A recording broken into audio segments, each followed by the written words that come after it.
दोस्तों, हम वापस आ गए हैं। ये उसी मैच का तीसरा राउंड है जिस मैच में 2 बार हमारी गांड फाड़ दी है सामने वालों ने।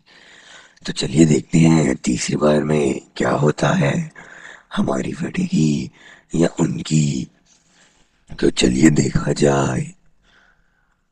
ये थोड़ी पीछे से जाके मारने की आदत हो गई है। कहा नहीं बंदों को, आपकी सोच बहुत गंदी है दोस्तों। कुछ भी सोच लेते हो आप, अच्छी बात नहीं है।